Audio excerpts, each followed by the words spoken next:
Shu-in now hiring. Urgently seeking one temporary chef willing to pay top Mora, salary negotiable. Look, Traveler, an urgent hiring notice and they're paying top Mora too! Oh, Paimon likes the sound of that. You're right, it is strange. Do you think something happened to Yanxiao? Cause that guy barely lets anyone ever set foot in his kitchen. Doesn't exactly seem like the type to hire help. The notice says interested parties should go upstairs and talk to the innkeeper Huayan. Should we go and see what's up?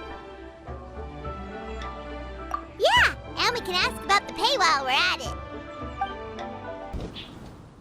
Boss, there's really no need for this. It's just a little burn, that's all. It won't get in the way of my work. Perhaps not, but continuing to work will only hinder your recovery. You need to rest for a few days. We'll figure something out. Huayan! Yanxiao! Oh? Traveler and Paimon! What brings you to this neck of the woods? And we decided to come check up on Yanxiao. I knew we shouldn't have posted that notice.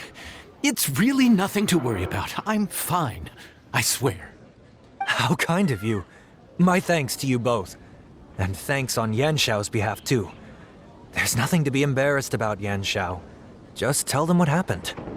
Oh, all right. Well, basically, we had a lot of guests pouring in for the lantern rite. Things got busy, I started rushing, and I ended up accidentally burning my hand while plating a dish. Well, you know what they say. Play with fire long enough and you're bound to get burned. Even the best chefs slip up sometimes. Anyway, it's nothing, just a tiny burn. I can still... Now. I don't want you pushing yourself. You'll only make it worse. And then you'll be looking at more than just a couple of days off to recover. But the lantern rite's only just finished. And we're still getting tons of guests. Now's not a good time for me to rest. Plus, lots of the guests are visiting from other nations. We can't just bring in some random chef off the street. We have a reputation to uphold. I refuse to let someone else ruin the good name we've made for ourselves here. Listen to you. Anyone would think that you're the boss and not me. But he's not wrong. Yanxiao was one of the favorites in the Masterful Chefs tournament. No matter how you look at it, his are big boots to fill. I don't mean to boast, but any chef of my caliber probably has their own restaurant to look after. It's not going to be easy to find someone who's got the skills and has the time to help us out. Looks like we might have to increase the pay we're offering even further. Do we know anyone that's a good chef and has the time to help out? Oh, of course, you! Oh, right. Yes. Now I think about it, I do recall hearing good things about your cooking ability. I suppose I'd added you to my mental list of people who can hold their own in a combat situation, but forgot you can cook. Why are you even keeping a mental list of people who can fight? Maybe a story for another time. More importantly, I'm sure Yanxiao would be comfortable leaving his kitchen in your hands, if anyone's. What do you think, Yanxiao? Well, since it's you, I suppose that's better than anyone else. What do you think, Traveler? Should we do it?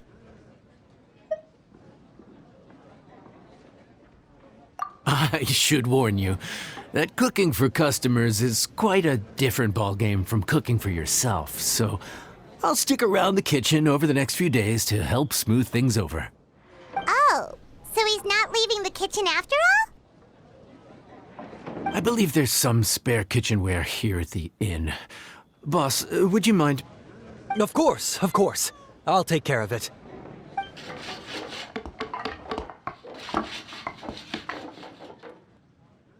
Whew. All done. Come, take a look. This was made with your measurements in mind.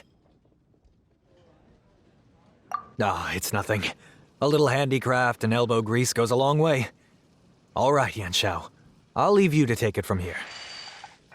You really went to trouble of building a new stovetop? What was wrong with the original? Boy, you really hate when people touch your stuff, huh? No, it's nothing like that.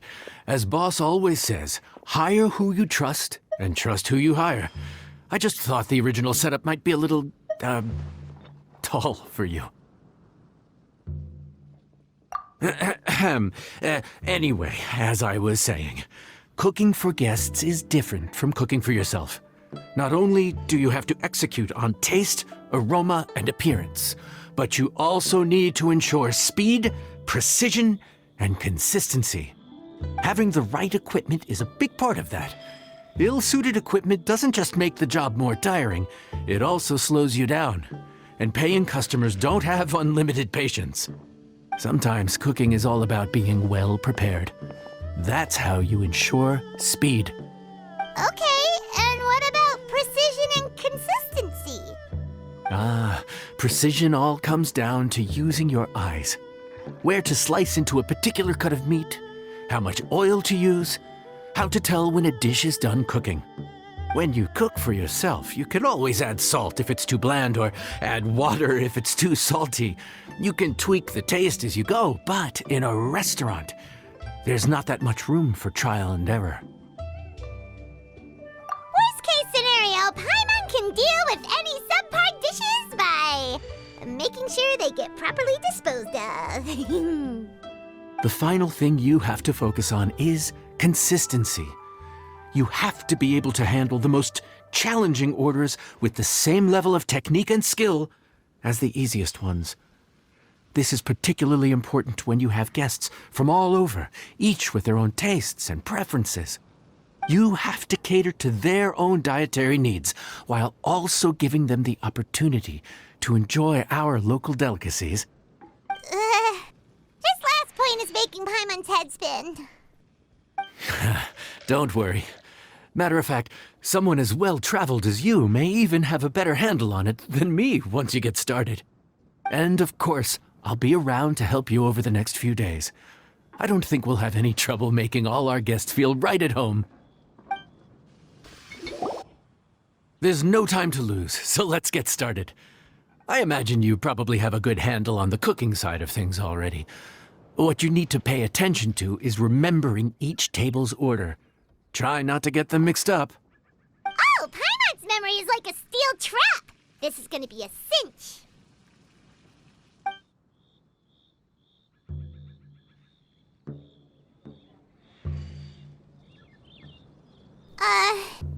Which ticket are we on again? Table 1 was onions, but no chilies. Table 2 was chilies, but no onions. And table 3 was, table 3 was chilies, but hold the chilies? Ah! Was Paimon just sleep floating? We didn't even get a break in the middle. Paimon's brain is turned to mush. Is it always this busy here? No, but this is peak season. You both did a mighty fine job for your first time serving guests at the inn. Luckily, all our customers were familiar faces this time around, so we didn't get any strange requests. Otherwise, today would have been even more challenging. No strange request? Someone asked for almond tofu drizzled in soy sauce. Even Paimon has never tried that combination. It's a wide world out there. People have all kinds of different tastes. Being able to cater to all is the real essence of Liyue cuisine. Also, the thing about requests is that they're usually very specific. So as long as you do what they asked, you're unlikely to have any issues. What's really tricky is when guests give you free rein to do anything you want. Excuse me. Are you still open by any chance? Huh? Paimon knows that voice. Let's go check it out! What should we do? It doesn't look like anyone's here. If only we'd gotten here a bit sooner. It's all right. If we start building a campfire now, we'll be eating before too long.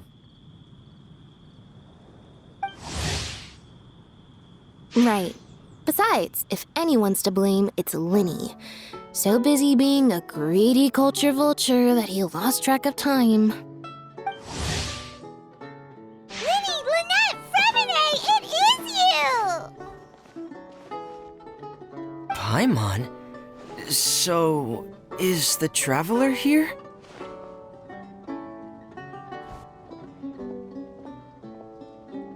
Traveler, Paimon!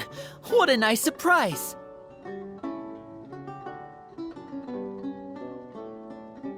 Paimon was gonna say the same thing! We're just lending a helping hand at the inn.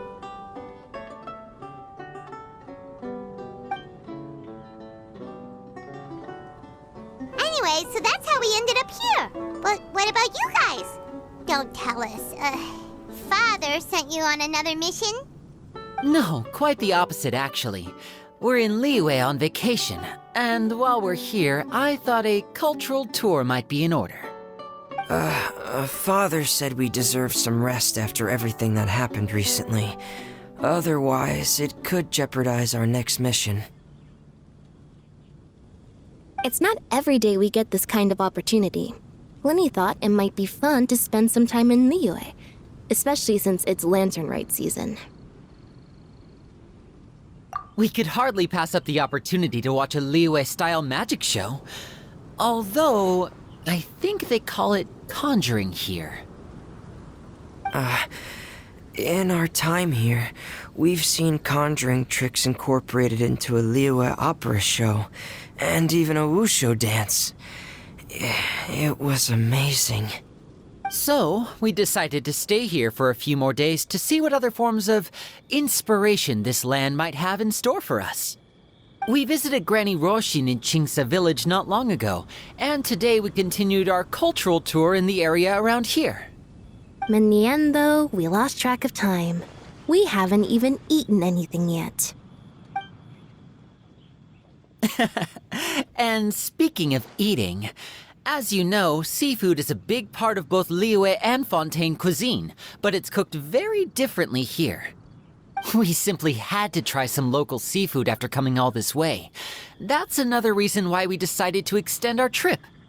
Oh, need any recommendations? What have you tried so far?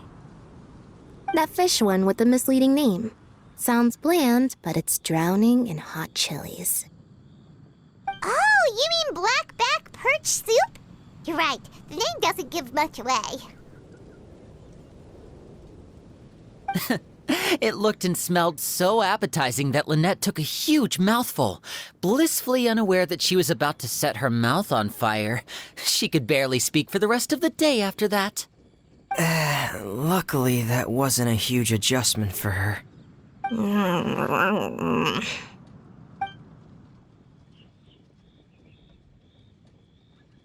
What? Aren't you guys hungry too?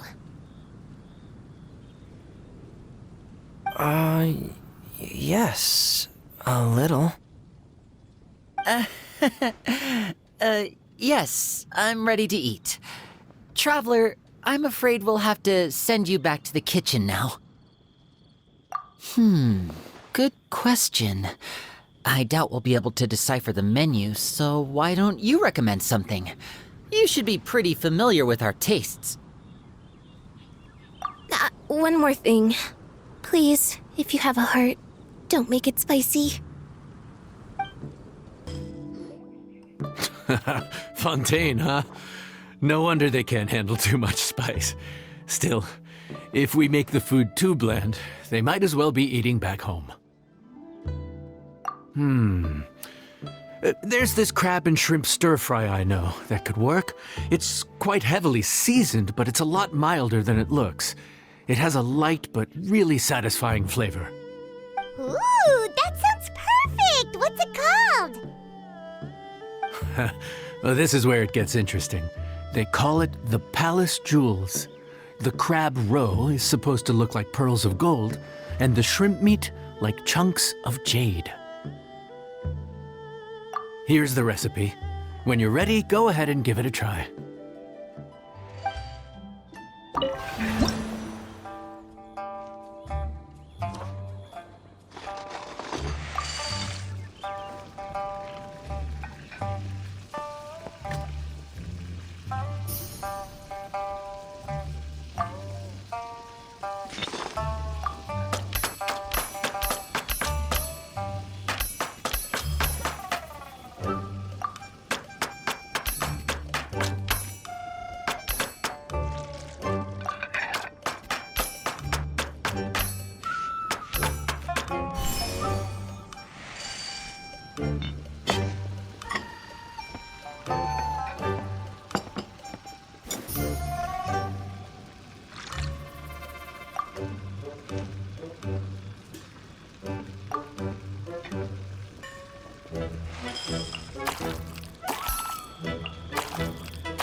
Sorry for the wait. This dish is called the Palace Jewels. Enjoy.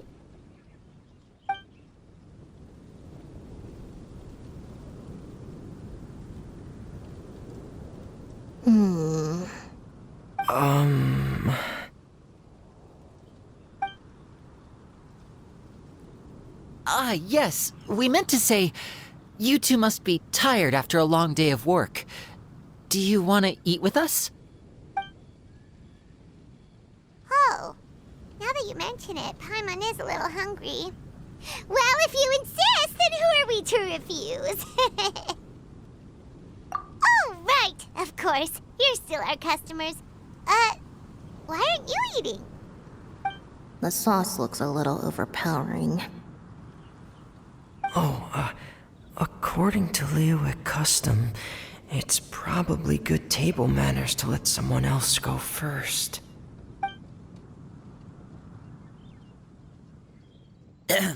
Looks delicious, traveler. I guess I'll dig in first. Here goes.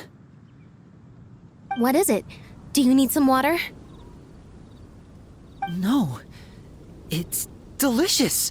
The flavor is so pure. It's drenched in sauce, but somehow it just enhances the natural flavor of the seafood.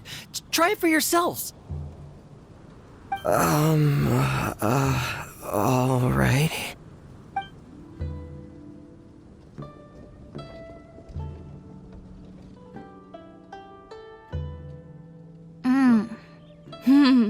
What is that?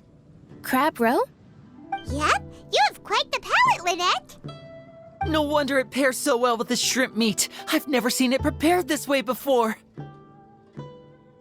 According to the creator, chewy crab complements succulent shrimp, making a spectacular seafood ensemble with a succulent flavor and luscious mouthfeel.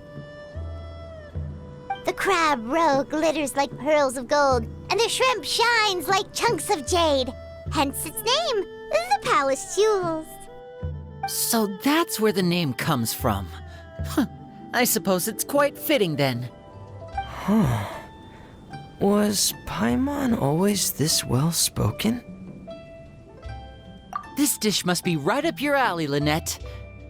Huh? It's half gone already? When did that happen? I heard that in Liyue, the biggest compliment you can pay to the chef is to leave a clean plate. It's delicious. Thank you ever so much. Wait, don't fight over it! Hey, leave some for Paimon! So your friends like the dish, huh? Well done. Not bad at all for your first day on the job. There'll be more to come, so keep it up.